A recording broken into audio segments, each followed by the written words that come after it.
Assalamualaikum warahmatullahi wabarakatuh. Halo, selamat sore pemirsa. Senang rasanya hari ini saya Nada Nasyaya kembali menjumpai Anda di Halo Dokter. Nah, kita akan membahas seputar kesehatan hari ini. Nah, kali ini kita akan membahas tentang apa sih permasalahan atau problematika apa ketika pasangan-pasangan nih mungkin yang baru menikah gitu ya, atau sudah beberapa tahun menikah tetapi merasakan kesulitan atau sulit mendapatkan keturunan gitu. Nah, hari inilah yang akan kita bahas nih.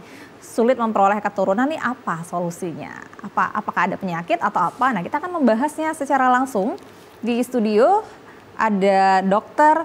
Oriza Zulkarnain, SPOG, subspesialis FER. Gitu ya Dokter Oriza, ya. Apa kabar dokter? Alhamdulillah sehat, terima kasih banyak Pak Nada. Sehat ya dok ya. Terima kasih sudah berkunjung ke TVRI Sumatera Selatan. Ini menarik sih dokter, ini tema-tema yang seperti ini nih seputar kehamilan gitu ya.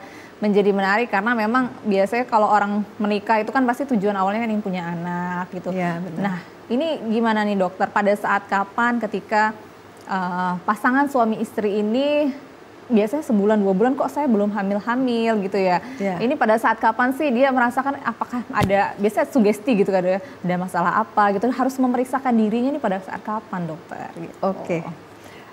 Jadi Manada, sebenarnya kalau kita lihat per definisi yang kita katakan sebagai infertilitas ya atau kesulitan memperoleh keturunan pada pasangan suami istri, itu kita katakan apabila batas waktunya sekitar 1 tahun menjalani pernikahan dengan hubungan seksual yang teratur namun tidak memperoleh keturunan.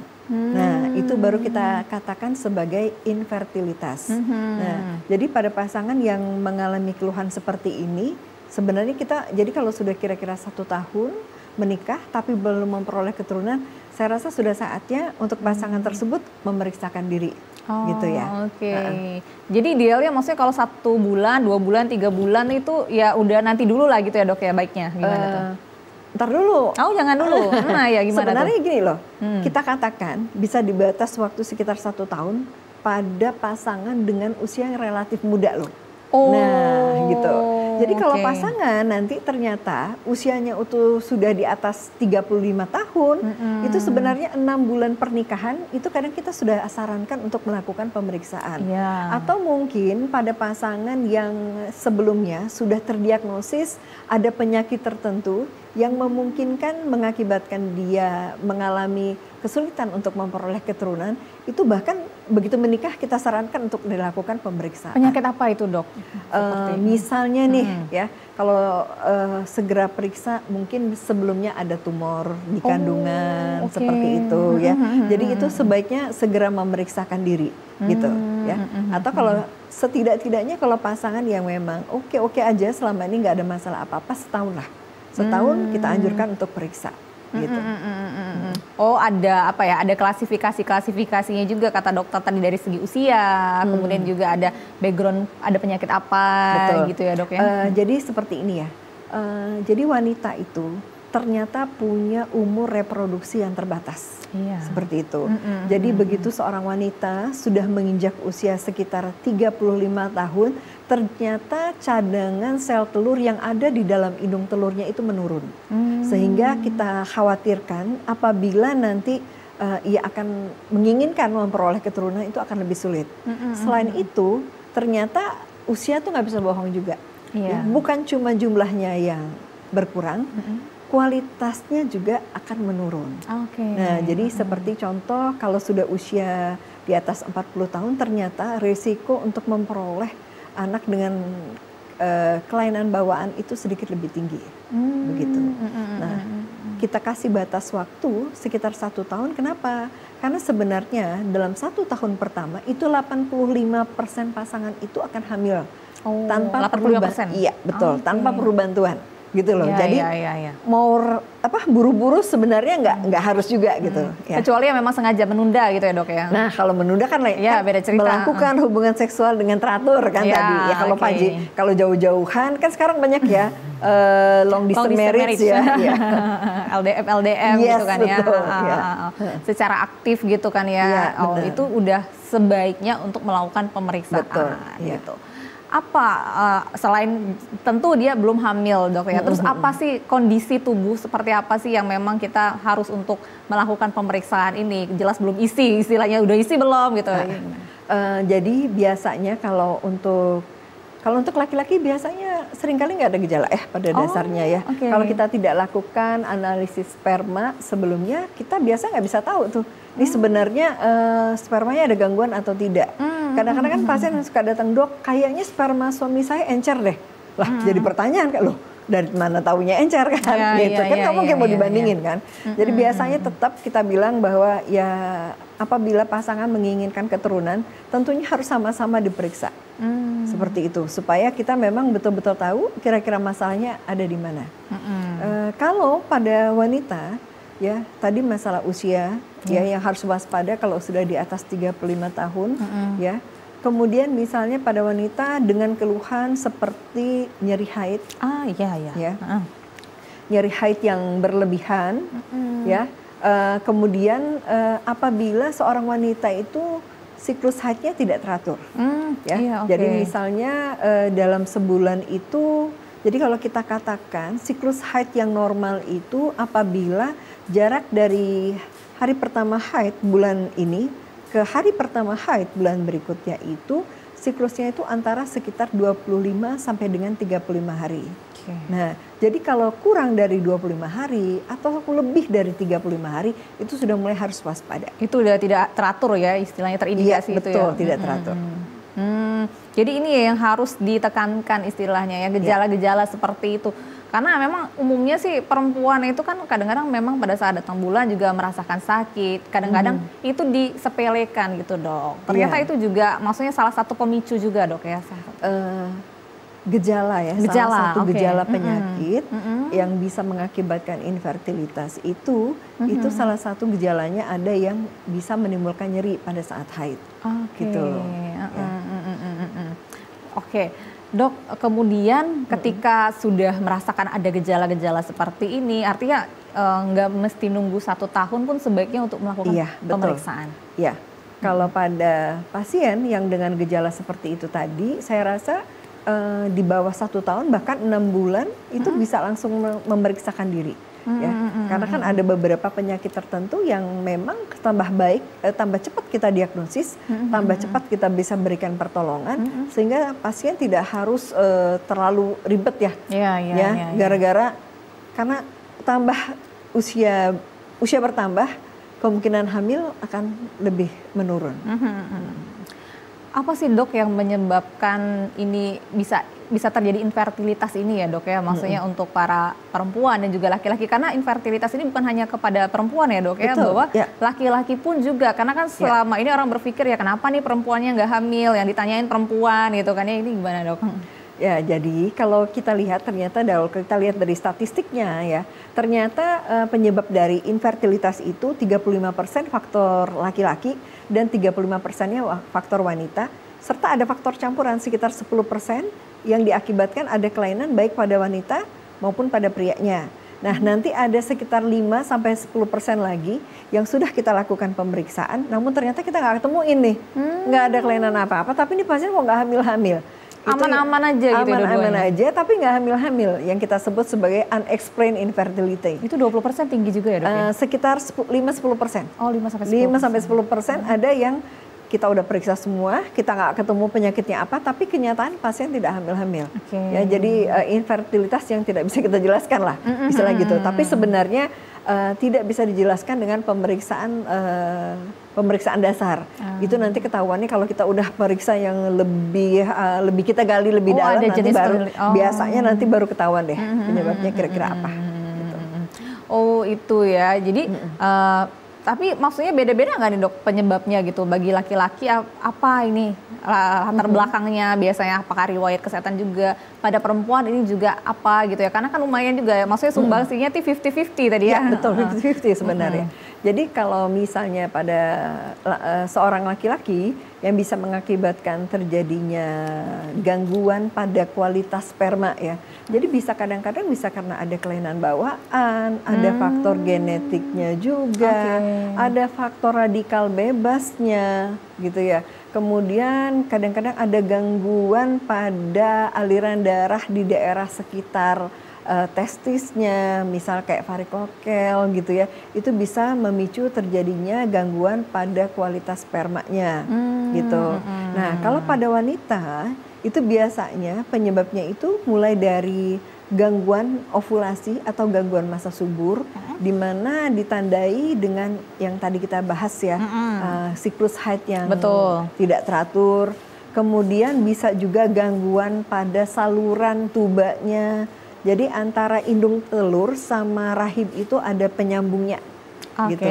Ada namanya saluran tuba. Nah, jadi sperma itu supaya bisa menuju ke indung telur, dia harus lewat di saluran tuba, gitu. Kalau saluran tubanya buntu, otomatis apalagi kalau buntu, ini ada dua nih saluran tubanya. Indung telur kita juga punya dua. Jadi kalau misalnya salurannya buntu dua-dua tentunya sulit ya. Mau lewat mana ya spermanya? Iya ya, tertutup gitu lah ya, tertutup jadinya ya. Dan juga bisa juga ada penyakit yang lain seperti kayak yang bikin nyeri haid seperti endometriosis. Seperti itu ya. Nah, atau mungkin ada tumor-tumor di kandungannya. Nah, tentu itu semua kan harus dilakukan pemeriksaan ya. Betul. Artinya sebenarnya banyak ya faktor penyebabnya istilahnya ya. Banyak faktor penyebabnya. Tapi tentunya begini, bahwa kita nggak mungkin juga overtreatment pada pasien, gitu. Karena misalnya pasien walaupun kita temukan ada keluar, misalnya ada tumor di kandungan, tidak berarti 100% pasien itu tidak bisa hamil alami kan. Nah, jadi kita bantu kalau memang kira-kira sudah selama 1 tahun berusaha memperoleh keturunan tapi belum hamil. Nah, di situ titiknya kapan kita mulai membantu pasiennya. Nah, seperti itu. Wah, ini menarik dan edukatif sekali nih pemirsa. Ini pada saat kapan, kemudian juga kekhawatiran karena banyak sekali kan para pasangan-pasangan juga mengalami kekhawatiran. Nah, pasti dokter banyak juga yang menemukan ini, bukan hanya setahun. Kalau setahun itu kan adalah titik awal lah istilahnya. Tentu ada yang 2 tahun, 3 tahun, bahkan puluhan tahun, ada aja ya dok ya. Ini maksudnya sudah berusaha lah ini. Maksudnya kalau pasien-pasien dokter sendiri nih, bagaimana dokter mendapatkan pasien-pasien, melihat pasien-pasien dengan perjuangan mereka untuk mendapatkan buah hati ini? Ya, jadi sebenarnya kalau sekarang kita sudah mulai sedikit bergeser ya. Kalau dulu biasanya kita cenderung ke arah diagnostik ya. Apa penyebabnya diobatin, apa penyebabnya diobatin, seperti itu. Cuman ternyata kalau kita lihat sekarang, perkembangan ilmu sekarang, bahwa ternyata tindakan seperti itu memperpanjang lama pasien untuk dapat memperoleh keturunan. Seperti itu. Jadi sebenarnya untuk terapi infertilitas atau ingin punya anak sekarang ini kita cenderung agak lebih agresif, Mbak. Gitu. Karena kalau kita lihat persentase, saya kan tadi sudah bilang ya, dalam waktu 1 tahun 85% akan hamil alami, gitu. Artinya 15% doang ya yang butuh kita bantu. Iya, benar. Nah, kalau kita tunggu sampai dengan 2 tahun, sebenarnya sekitar 93% akan hamil, gitu. Nah, jadi lebih sedikit lagi, cuma 7%. Nah, tapi 7% ini yang memang nggak hamil-hamil nih kadang-kadang. Nah, apalagi kalau sampai 3 tahun tuh hanya 5%. 5% ya? Iya, 5%. Tapi 5% ini kalau kita nggak bantu, periksa biasa nggak selesai-selesai. Nah, seperti itu. Makanya kalau sekarang ini ada yang namanya teknologi reproduksi berbantu ya.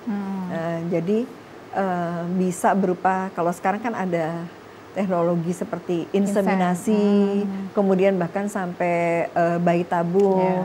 Mungkin itu bisa jadi salah satu solusi ya, untuk yang memang sudah kita lakukan terapi namun masih belum memperoleh keturunan.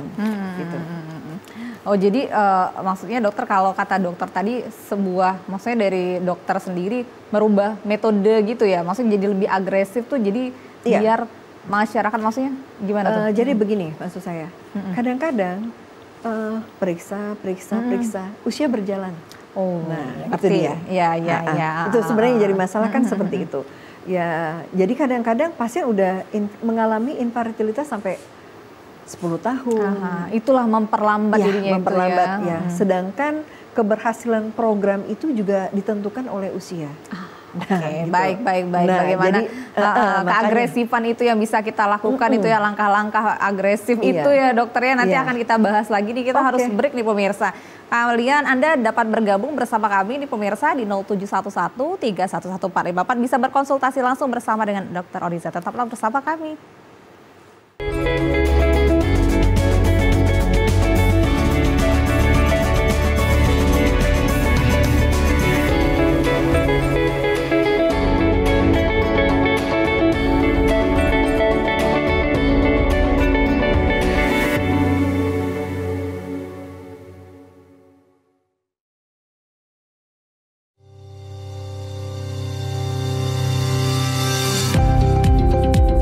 TVRI Sumatera Selatan merupakan bagian dari lembaga penyiaran publik TVRI Media Pemersatu Bangsa.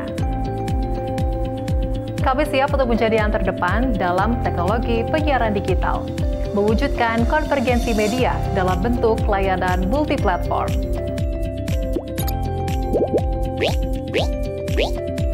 Dikelola secara modern, tepat guna, dapat diakses secara global, serta jangkauan yang sangat luas.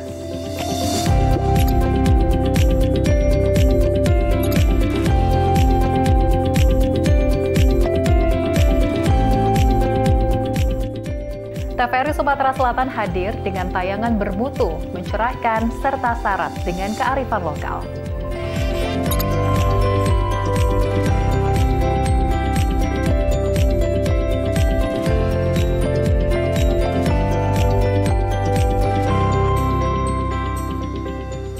Memotivasi masyarakat melalui program informasi, pendidikan, dan hiburan yang menguatkan persatuan dan keberagaman.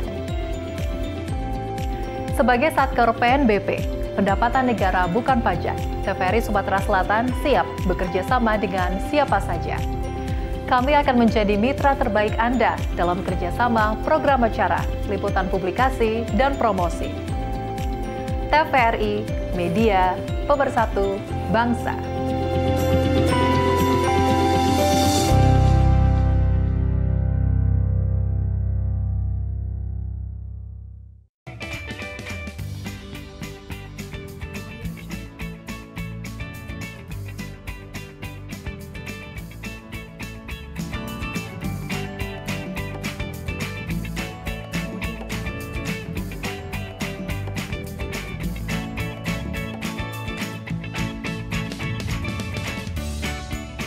Gimana? Bersih dan jernih kan siarannya? Jangan khawatir, semua ini gratis. Tidak perlu beli kuota internet dan nggak perlu biaya berlangganan. Bagi kamu yang masih menggunakan TV analog, cukup dengan satu langkah mudah. Untuk televisi yang sudah siap digital, cukup scan ulang siaran TV kamu untuk menangkap siaran TV digital. Banyak pilihan programnya, bersih gambarnya, jernih suaranya, dan canggih teknologinya. Ayo, kita beralih ke siaran televisi digital.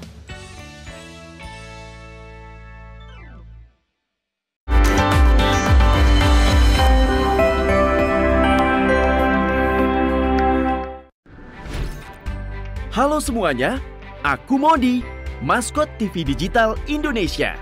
Aku akan membantu semua orang menuju migrasi TV digital. Di mana? Di siarandigital.id dan call center 159. Ayo semuanya, dukung migrasi TV digital. Bersih gambarnya, jernih suaranya, dan canggih teknologinya.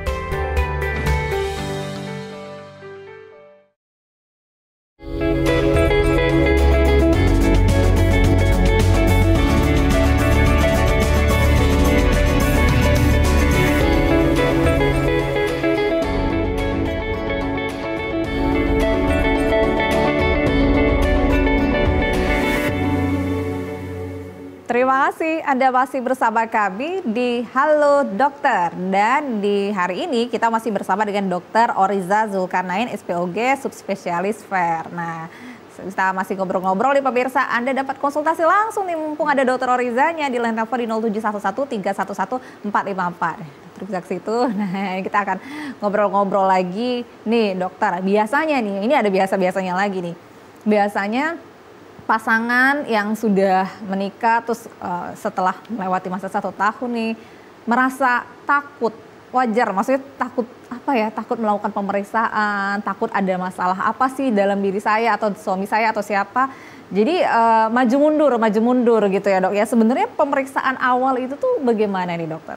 Ya, jadi pemeriksaan awal ya untuk pasangan yang mengalami infertilitas tadi ya biasanya kalau pada wanita di awal itu biasa kita lakukan pemeriksaan USG. Nah ya, jadi kalau ke dokter obgyn biasa lakukan pemeriksaan USG. Yeah. Nah, tapi pemeriksaan USG yang kita lakukan karena kita harus melihat detail ya, detail dari organ rahimnya, kemudian detail dari hidung telurnya. Jadi biasanya nanti USG yang dilakukan oleh dokternya adalah USG transvaginal. Oh iya. Ya, jadi alat USG probe-nya itu kita masukkan lewat vagina dengan tujuan supaya kita bisa melihat lebih jelas organ-organ yang ada di dalam organ-organ ginekologi ya, organ-organ kandungan tadi. Okay. Nah, seperti itu. Jadi biasanya nanti sesudah diperiksa kita bisa lihat tuh bagaimana sel telurnya, ada kista atau tidak. Oh, itu kelihatan ya dok? Iya, itu kelihatan lebih jelas itu. Terutama kalau misalnya kalau kista kecil itu kalau USG dari perut tuh kadang-kadang nggak kelihatan. Iya. Nah, ya. Nah, terus kalau indung telur, jumlah sel telurnya berapa gitu, itu hanya bisa kita lihat dengan baik melalui USG lewat vagina. Nah, kemudian juga dari USG lewat vagina tadi, kita bisa lihat juga bagaimana rahimnya, apakah ada tumor juga di rahimnya, atau kadang-kadang bahkan kita juga bisa temukan apabila ada kelainan bawaan dari bentuk rahim. Nah, seperti itu. Ya. Dan kemudian sesudah dilakukan pemeriksaan USG tadi, biasanya nanti berikutnya kita akan anjurkan pada pasien tadi untuk meriksa salurannya buntu atau tidak. Oke, kita terima telepon dulu nih, ada yang mau konsultasi nih dokter. Halo, selamat sore. Halo dokter. Halo, dengan siapa? Dengan Rani di Palembang. Rani di Palembang, silakan Rani. Iya, Bu dokter mau nanya nih Bu dokter. Kan saudara waktu itu masih gadis, dia kena miom Bu dokter. Iya. Jadi diangkat peranakannya sebelah kiri atau sebelah kanan, salah satunya Bu dokter ya. Nggak lama kemudian dia menikah. Kelang 2 tahun dia hamil, tapi Tuhan berkehendak lain, kurang lebih 10 hari anak itu masih di ICU, di tabung itu meninggal Bu dokter. Nah sampai sekarang dia belum hamil-hamil. Itu pertanyaan pertama Bu dokter. Yang keduanya, apakah penyakit tiroid dan diabetes juga dapat mengganggu kesuburan wanita yang ingin hamil, dokter? Itu aja, terima kasih. Oke, baik. Terima kasih Mbak Rani di Palembang. Boleh dokter jawab dulu aja. Ya. Jadi kalau misalnya mungkin tadi katanya ada keluhan tumor, ada miom ya. Iya. Nah, kalau miom itu letaknya di rahim, ya. Cuman kalau tadi dikatakan salah satu diangkat, saya jadi pertanyaan ini, apakah indung telurnya nih? Jangan-jangan kista nih. Nah, karena yang punya kanan dan kiri itu indung telur. Hanya indung telur. Kalau rahim kita cuma punya satu, gitu ya. Nah, proses jadi miom itu kadang-kadang bisa berulang. Nah, jadi mungkin memang harus diperiksa kembali, apakah ada miom yang baru atau tidak. Dan sebenarnya tidak seluruh miom itu bisa mengakibatkan infertilitas. Nah, jadi kalau miomnya posisinya menekan bagian dalam rahim, baru dia berisiko mengakibatkan infertilitas. Tapi kalau posisinya tidak menekan, kadang-kadang nggak masalah. Apalagi kalau ukurannya tidak terlalu besar. Nah, tadi kalau memang sebenarnya kista nih yang diangkat karena kanan dan kiri ya. Nah, jadi kan sebenarnya kita punya indung telur kanan, kita punya indung telur kiri nih gitu loh.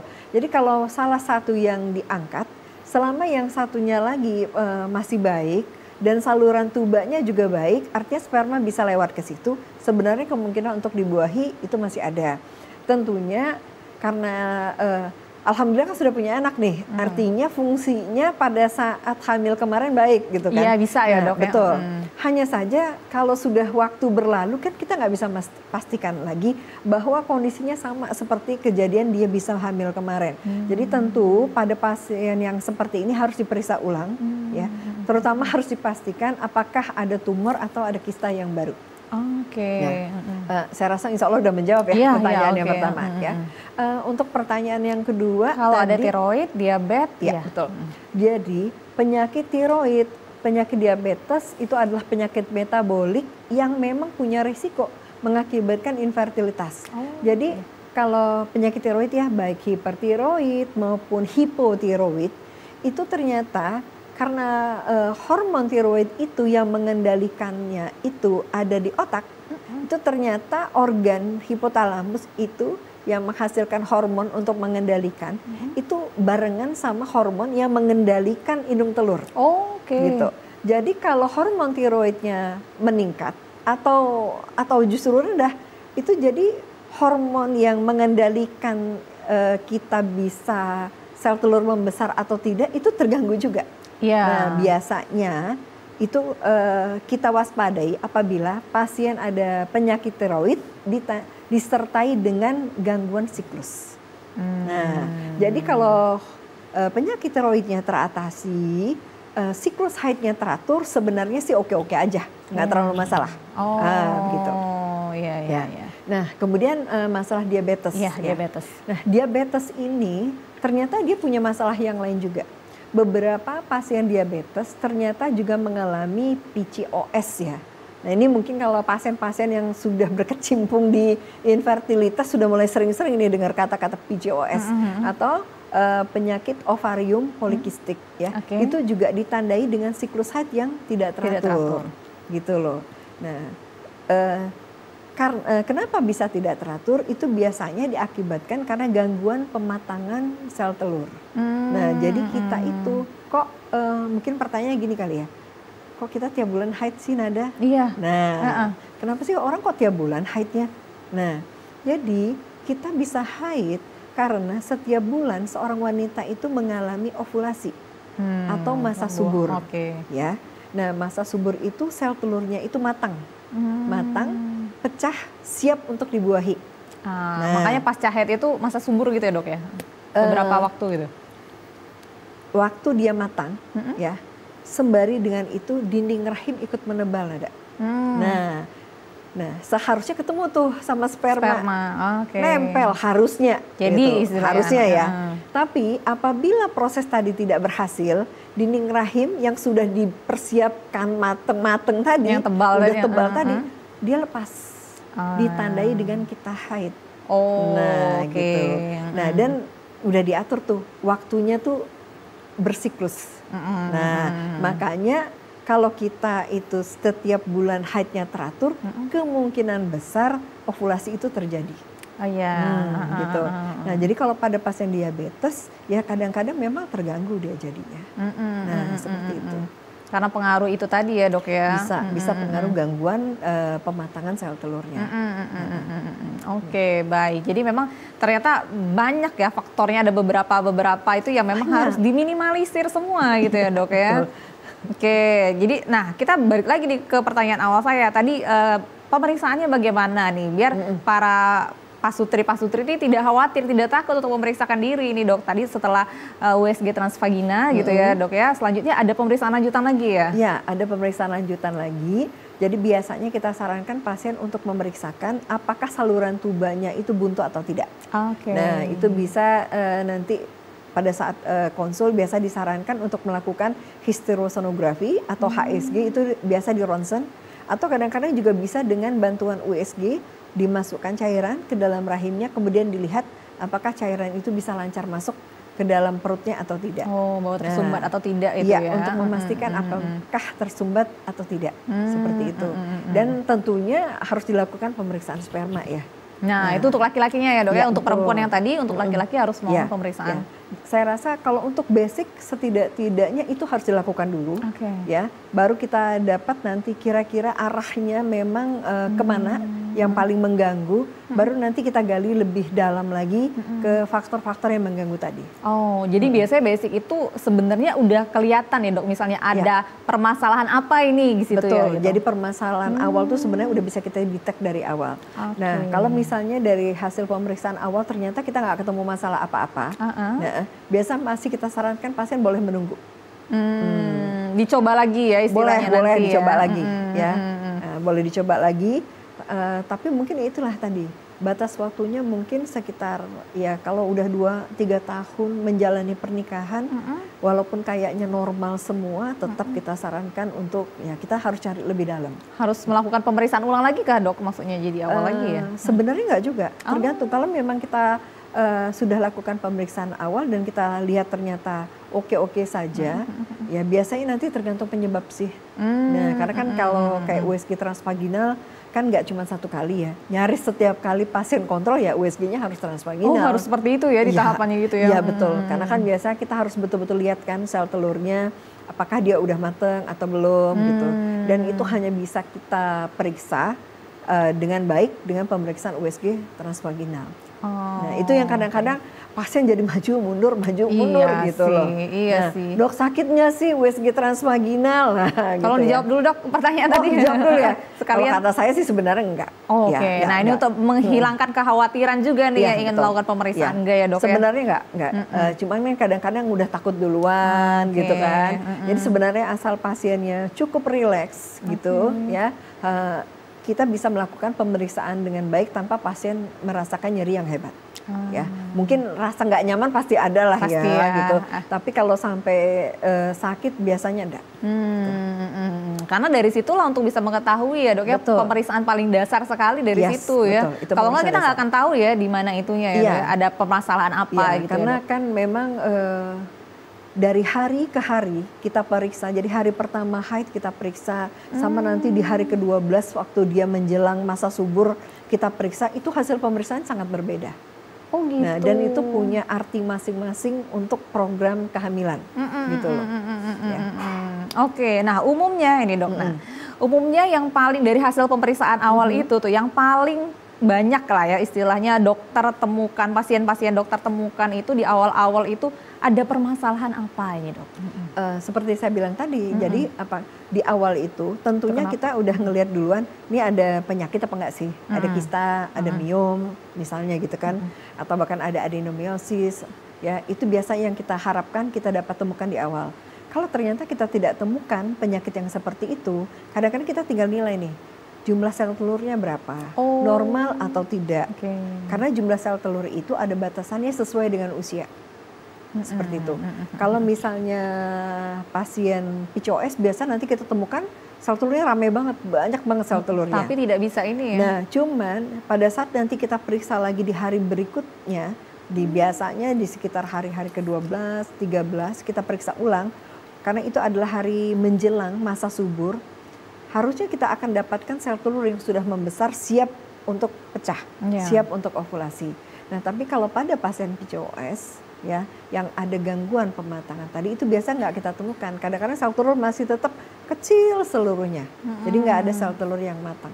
Gitu loh. Jadi masih kanak-kanak semua, nggak ada yang dewasa tuh sel telurnya. Nggak siap istilahnya, nggak bisa tidak untuk bisa dibuahi. Jadi hanya sel telur matang yang bisa nanti dibuahi oleh spermanya. Oke, nah ketika sudah didiagnosis lah ya dengan pemeriksaan, kemudian ditemukan permasalahan-permasalahan, kemungkinan untuk bisa punya anak lagi itu apakah dimungkinkan? Nanti dijawabnya. Nah, kita akan break dulu lagi nih pemirsa. Silakan untuk Anda yang ingin berkonsultasi di 0711 311454, tetaplah bersama kami.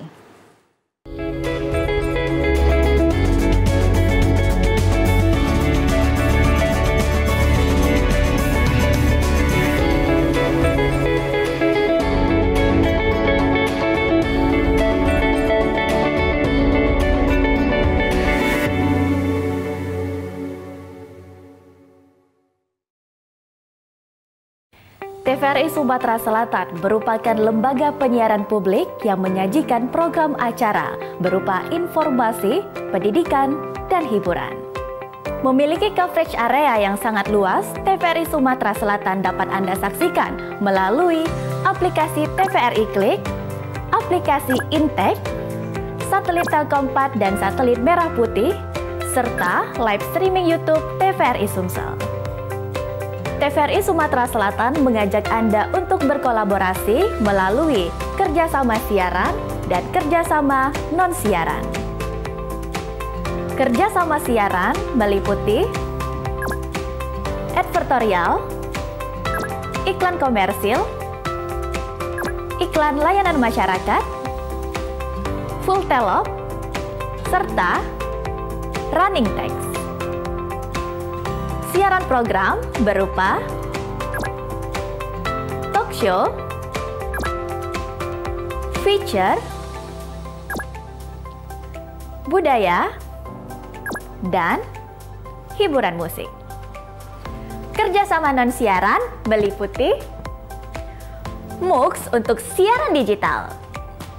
Bagi Anda yang ingin bekerja sama, silakan hubungi bagian pengembangan usaha dan promo TVRI Sumatera Selatan.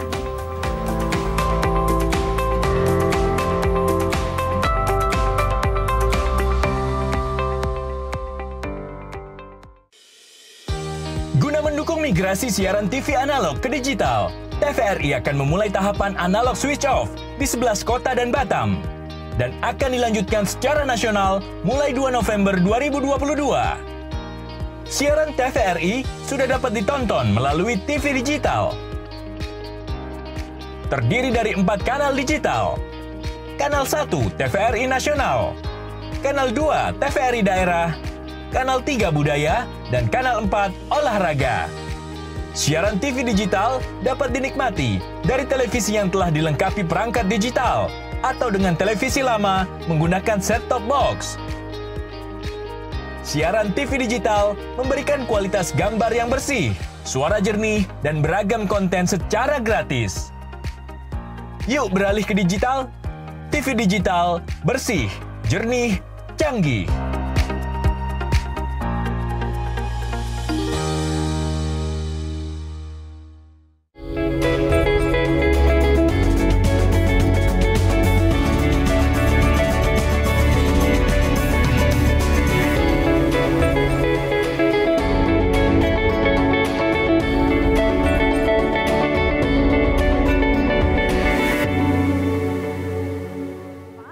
Anda masih bersama kami di Halo Dokter.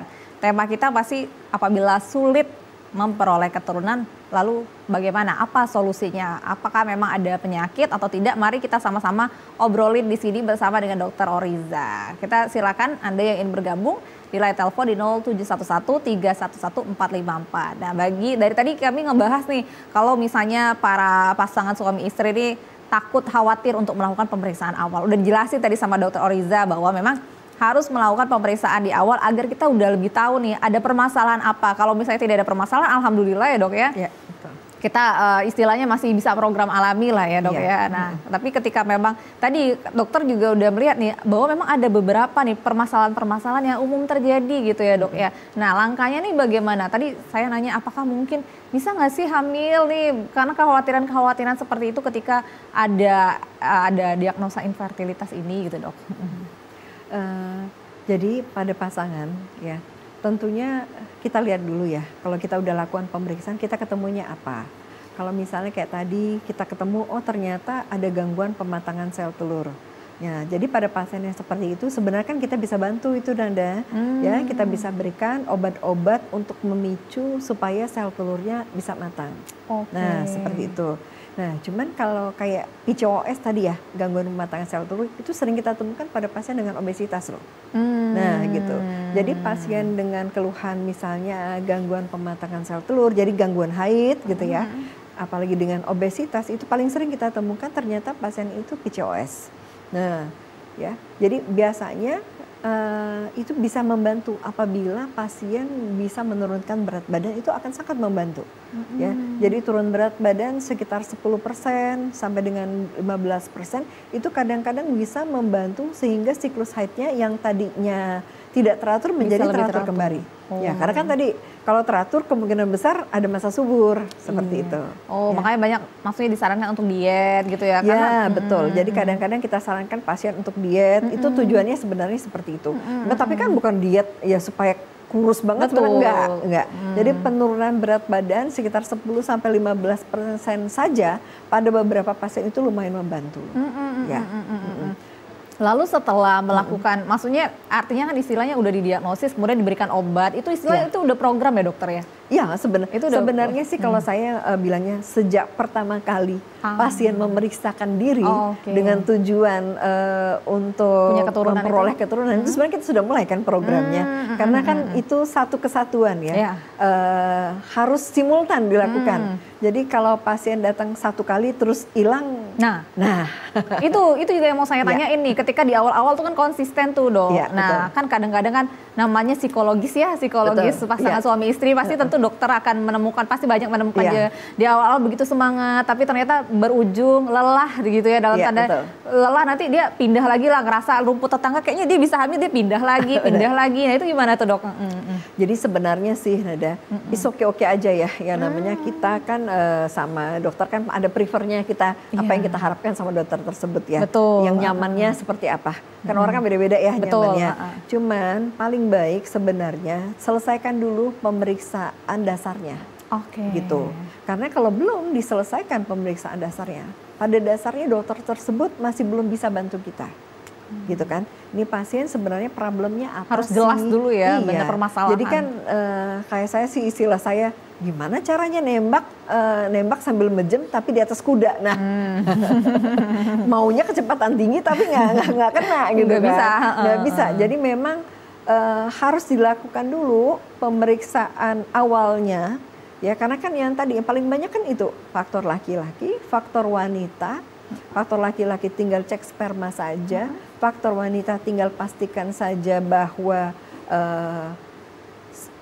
masa suburnya baik, tidak buntu salurannya, tidak ada tumor, ya, yang kira-kira bisa mengganggu, itu dulu selesaikan.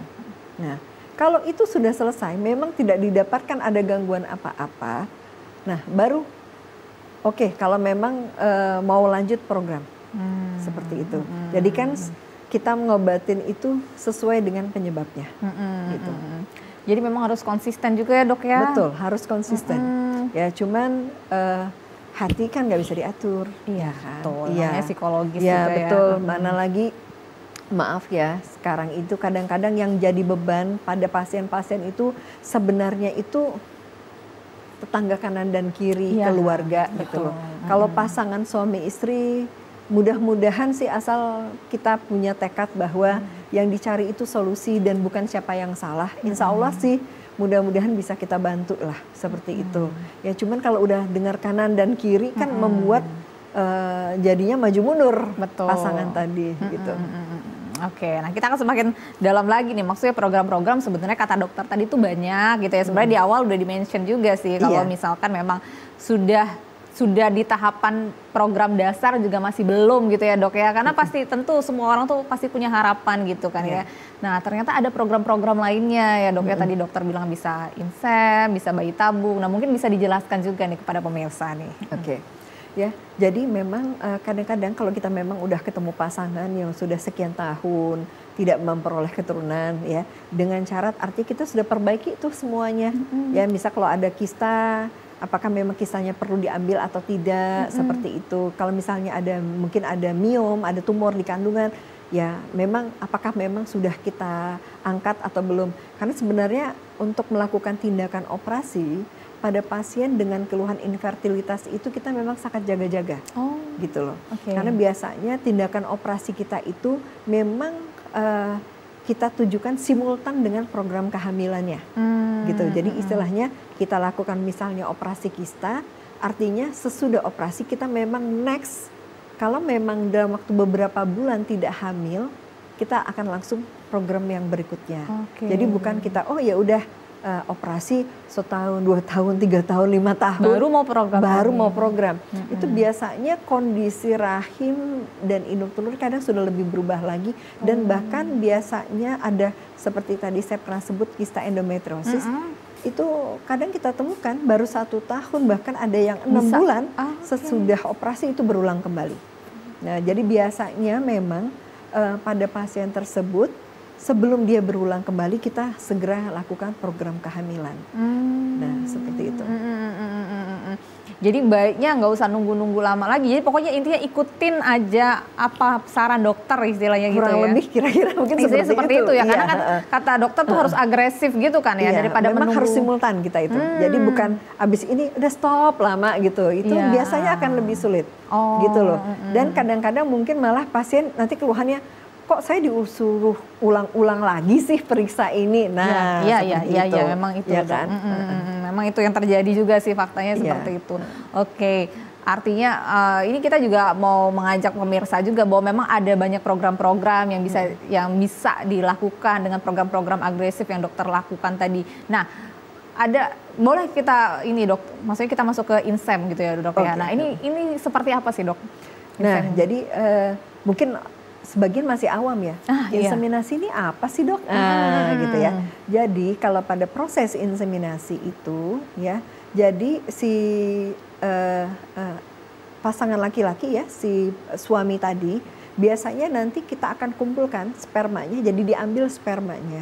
Kemudian sperma itu mengalami proses washing ya, pencucian. Sehingga nanti kita harapkan bahwa spermanya itu akan sudah bebas dari materi-materi yang mengganggu, ya, jadi udah lebih bersih dan kualitas sperma yang kita masukkan tadi per cc-nya itu jauh lebih baik. Jadi dari jumlah dia lebih banyak, gerakannya lebih cepat dan bentuknya lebih normal. Nah, dipilih yang terbaik lah ya istilahnya. Dipilih yang terbaik. Nah, kemudian sperma tadi akan kita masukkan ke dalam rahim, ya. Dengan bantuan kateter khusus ya, jadi ada selang khusus kita masukkan ke dalam rahim dan kemudian jadi sebenarnya mirip-mirip seperti alami, nah ya kan. Tapi kalau alami kan artinya kan sperma itu dihantarkan ke semuanya vagina, ya istilahnya. Kemudian dia harus melewati saringan di vagina. Vagina itu kan asam ya, jadi banyak sperma itu udah mati duluan. Nah, kemudian dia harus masuk ke dalam lubang rahim. Mulut rahim ya, mulut rahim itu kecil, ada saringannya, jadi yang bisa masuk tuh lebih sedikit lagi, gitu loh. Jadi sperma yang normalnya mungkin ada 15 juta, itu nanti yang bisa melewati mulut rahim tadi, masuk ke dalam rahimnya, itu paling cuma sekitar 2 juta. Nah, yang bisa sampai ke dekat indung telur, ke sel telur, itu paling-paling hanya sekitar 200-an, yang bisa membuahi satu. Seperti itu. Nah, jadi proses inseminasi kita bantu tuh spermanya langsung gitu ya. Ya, supaya minimal dia bisa masuk ke dalam rahim tanpa harus melewati asam vagina, saringan di mulut rahim. Nah, jadi lebih banyak. Jadi yang mungkin tadinya cuma 2 juta normalnya, mungkin kita bisa masukin 5 juta yang sudah ada tersedia siap menuju indung telur. Dengan begitu harapan kita bahwa angka kehamilan bisa meningkat. Seperti itu. Tapi tentunya ada syarat-syaratnya. Apa tuh dok? Begitu. Jadi kan seperti kita udah sebut tadi, tentunya saluran tubuhnya nggak boleh buntu dong. Harus dibenerin dulu itu juga dok. Benar. Jadi saluran tubuhnya harus paten ya istilahnya, nggak buntu. Kalau nggak dia mau lewat mana gitu. Dan sperma itu juga sudah dicuci, ya ada syaratnya juga. Biasanya yang angka kehamilannya cukup baik apabila jumlah spermanya itu di atas 5 juta. Jadi kalau misalnya sejak awal dari pemeriksaan awal jumlah sperma itu kurang dari 5 juta, biasanya kita sudah tidak terlalu menyarankan lagi untuk tindakan inseminasi. Biasanya kalau yang seperti itu kita udah cenderung sarankan untuk bayi tabung. Seperti itu. Oke. Ada syarat-syarat juga yang harus ya betul. Dok ya. Ada syarat-syaratnya juga. Karena kan angka keberhasilan dari inseminasi itu bisa sekitar 20 sampai dengan 30%, tapi tentu dengan syarat-syarat yang tadi. Itu pun 20 sampai 30 udah memenuhi syarat juga dok ya? Iya betul, hanya sekitar seperti itulah. Ya, kita kan nggak tahu ya, namanya juga usaha gitu ya. Iya betul, namanya juga usaha ya. Betul, namanya juga proses-proses seperti itu. Oke, itu di INSEM ya dok ya, dan itu 20-30% keberhasilannya gitu. Jika masih belum berhasil, namanya juga namanya usaha ya dok ya, masih ada tahapan, masih belum berhasil, ini tentu ada program lainnya juga dok ya? Iya betul.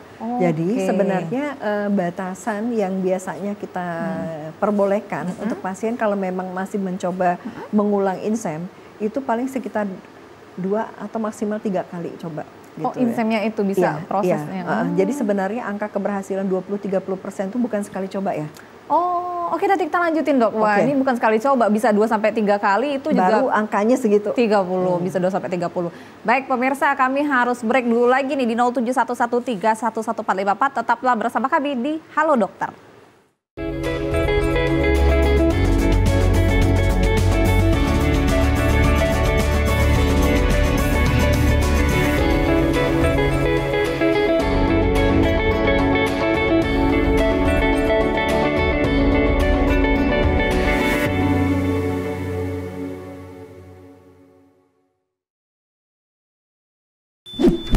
Yuk nonton siaran televisi digital. Bagaimana ya cara menangkap siaran televisi digital? Pertama, pastikan di daerah Anda sudah ada sinyal siaran televisi digital.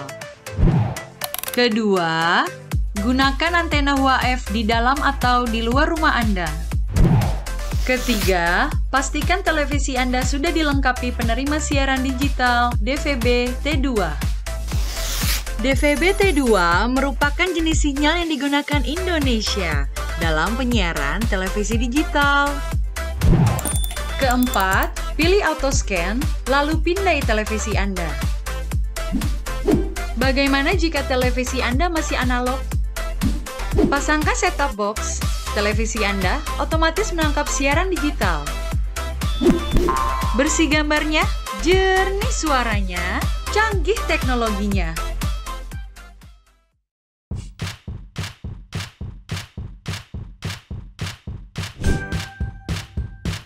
Keluarga Indonesia, sudah saatnya kita cerdas memilih tontonan yang tepat untuk anak.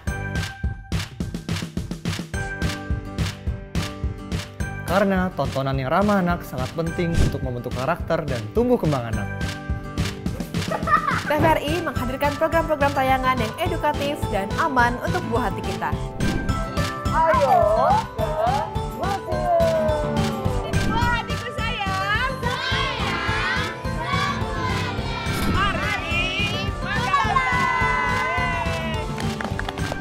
Kami, anak-anak desa, hidup dari lontar. Seru-seru kan acaranya? Seru banget! Teman-teman jangan lupa nonton TVRI ya. Dan pastinya ramah untuk anak.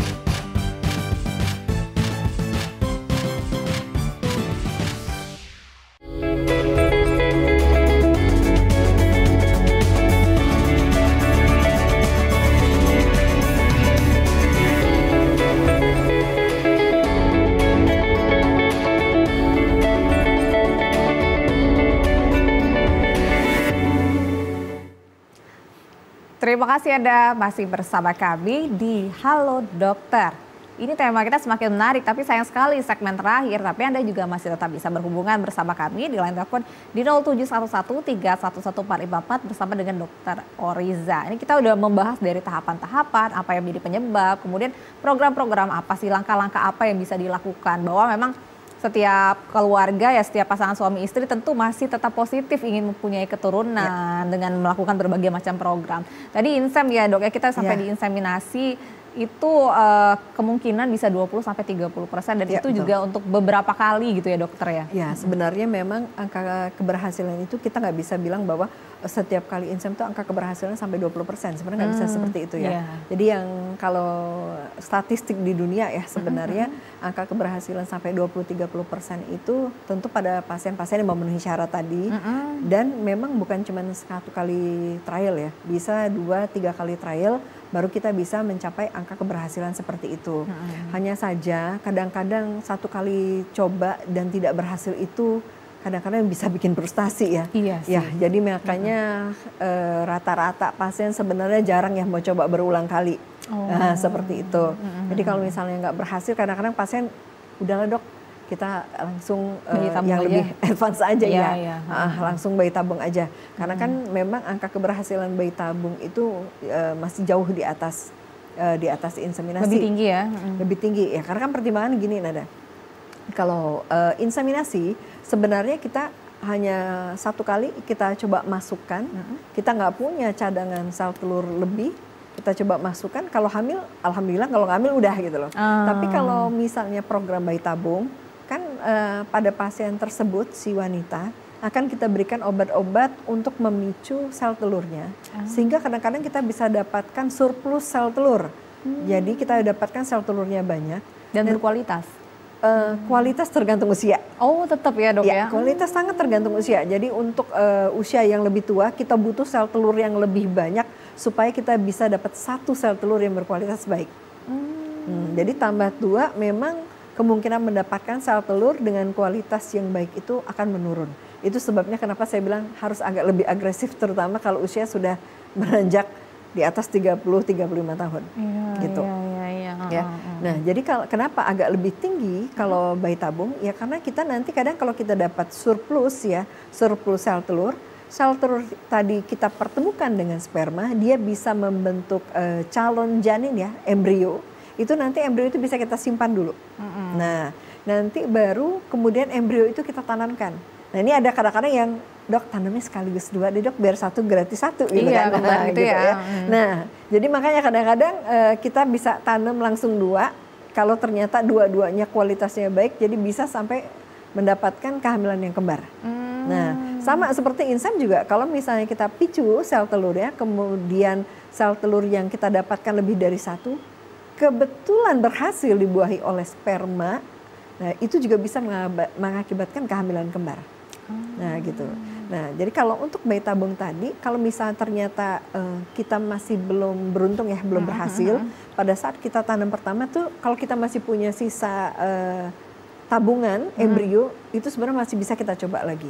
Jadi beberapa kali coba sehingga memang angka keberhasilan jadi jauh lebih tinggi kalau untuk bayi tabung ya ketimbang insem. Karena kalau insem kan only one trial, ya cuma 1 kali coba bisanya, seperti itu. Ya untuk ngerangsang sel telurnya ya. Iya. Oke, jadi maksudnya ada lebih besar kesempatannya ya untuk bisa hamil gitu ya dok ya. Oke, nah dokter ini kita sudah masuk di akhir-akhir nih perbincangan kita. Jadi mungkin dokter bisa memberikan saran atau nasihat-nasihat bagi para calon pasangan suami istri ataupun pasangan suami istri yang baru menikah tetapi mungkin belum punya keturunan. Boleh dokter kita sampaikan untuk para pemirsa TVRI Sumsel. Oke, jadi mungkin untuk pasangan suami istri yang mengharapkan memperoleh keturunan segera, para pejuang garis 2. Betul. Ya, para pejuang garis 2 ini ya pesan saya bahwa memang kita harus menjaga kesehatan dengan baik ya. Sehingga kita nanti akan dapat menghasilkan sel telur dan sperma yang berkualitas baik ya. Dan tentunya pada pasangan yang memang sudah mengalami masalah infertilitas untuk segera memeriksakan diri sehingga kita dapat segera memberikan pertolongan yang paling tepat untuk Anda. Ya. Sebaiknya jangan pernah takut untuk melakukan pemeriksaan. Betul. Gitu jangan ya dokter takut untuk melakukan pemeriksaan dan ingatlah bahwa yang dicari itu bukan siapa yang salah tapi solusinya insya Allah kita dapatkan. Oke, baik, terima kasih dokter untuk edukasinya sore hari ini. Sangat memberikan insight sekali nih khususnya para pemirsa TVRI Sumsel yang baru menikah atau yang akan menikah juga yang masih menunggu pejuang 2 garis ya. Pejuang garis 2 ya. 2 garis. Mudah-mudahan ya apa yang pemirsa harapkan hari ini juga bisa mendapatkan ilmu dan juga semangat bagi para pejuang dan lakukan pemeriksaan segera. Kami berdua pamit, Dr. Oriza dan saya Nada Nasyaya pamit. Terima kasih atas partisipasi Anda dan sampai jumpa.